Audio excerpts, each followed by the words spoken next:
একদিন সকালে আমি নিজের ঘরে একটু বিশ্রাম নিচ্ছিলাম।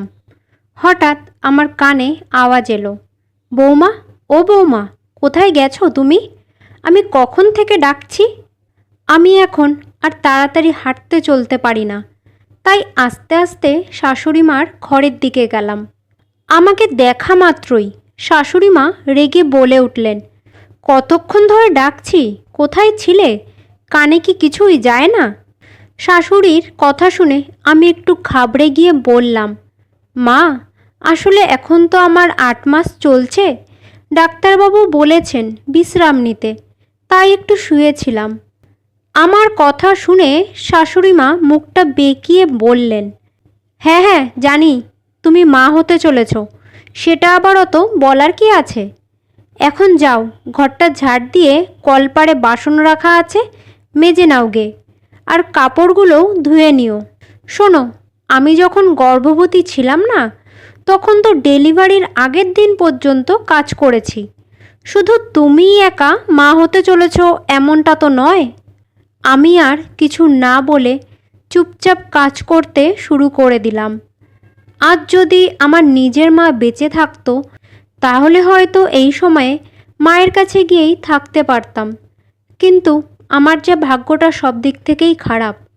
বাবা মা মারা যাওয়ার পর আমি দাদার সংসারে বোঝা হয়ে উঠেছিলাম। তাই দাদা বৌদি নিজেদের ঘাড় থেকে আমাকে নামানোর জন্য এমন একটা পরিবারে আমার বিয়ে দিয়ে দিল।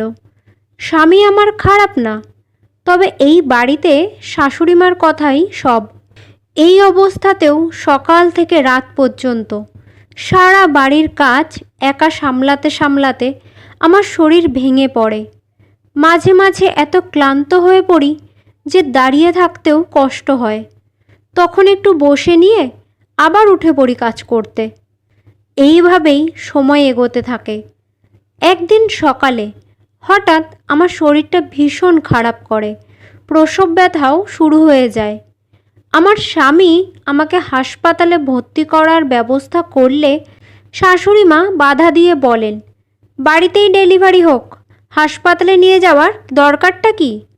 তখনই পাড়ার কিছু মহিলারা বলেন, না না, হাসপাতালে নিয়ে যান, এমন সময় বাড়িতে রাখা ঠিক না। অবশেষে আমার শাশুড়ি বাধ্য হয়ে আমাকে কাছের এক সরকারি হাসপাতালে নিয়ে যান। হাসপাতালের ডাক্তার আমাকে চেক আপ করে বলেন, বাচ্চার অবস্থা ভালো না, নর্মাল ডেলিভারি করা যাবে না, সিজার করতে হবে। কিছুক্ষণ পরেই আমার সিজার হয়। জানতে পারলাম আমার ছেলে হয়েছে। শাশুড়ি মা তো খুব খুশি। আমার জ্ঞান ছিল, তবে উঠতে পারছিলাম না। পুরোপুরি অচল অবস্থায় বেডে শুয়েছিলাম আমি। তখনই একজন মাঝবয়সী নার্স আমার শাশুড়ির কাছে গিয়ে বলেন, আপনার মেয়ের কাপড়টা বদলে দিন, রক্তে ভিজে গেছে।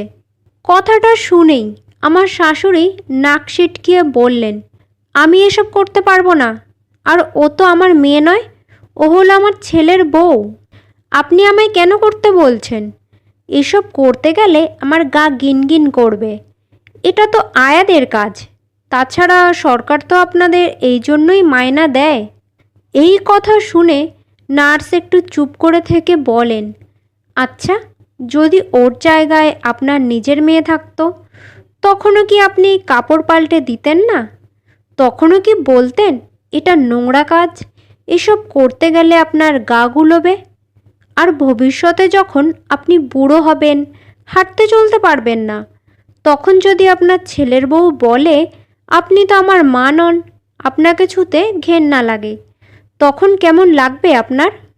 কথাগুলো শুনে আমার শাশুড়ি এক্কেবারে চুপ হয়ে যান, যেন উনি ভাষাই হারিয়ে ফেলেছেন। মাথা নিচু করে চুপচাপ দাঁড়িয়েছিলেন।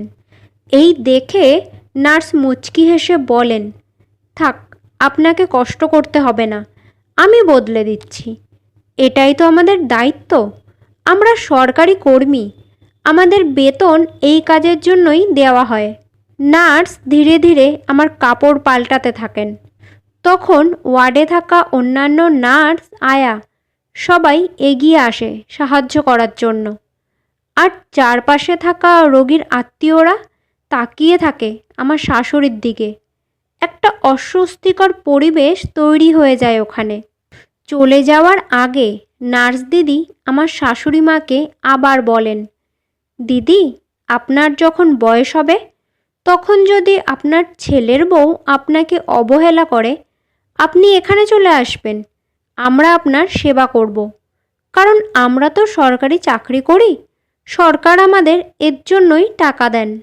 শাশুড়ির মুখে আর কোনো কথা নেই। তিনি শুধু মাথা নিচু করে দাঁড়িয়েছিলেন।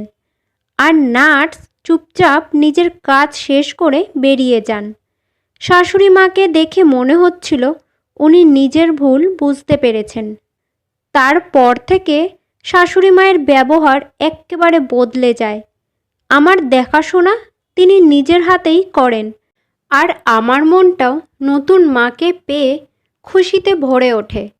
একজন মেয়ে যখন মা হয় তখন তার সবার আগে প্রয়োজন হয় ভালোবাসার। একজন শাশুড়িও তো মা, কিন্তু সেটা প্রমাণ হয় তখনই যখন সে বাড়ির বউয়ের কষ্টকে নিজের বলে ভাবতে শেখে। আপনাদের চারপাশে কারোর অবস্থা আমার মতন হলে তাকে একটু ভালোবাসা দিন, কারণ একটু ভালোবাসাই বদলে দিতে পারে একটা জীবন। বন্ধুরা, আশা করছি আজকের এই গল্পটা আপনাদের ভালো লেগেছে। যদি গল্পটা ভালো লেগে থাকে তাহলে ভিডিওটাকে একটা লাইক আর চ্যানেলটাকে সাবস্ক্রাইব করুন এমন আরও হৃদয় ছুঁয়ে যাওয়া গল্পের জন্য। ধন্যবাদ।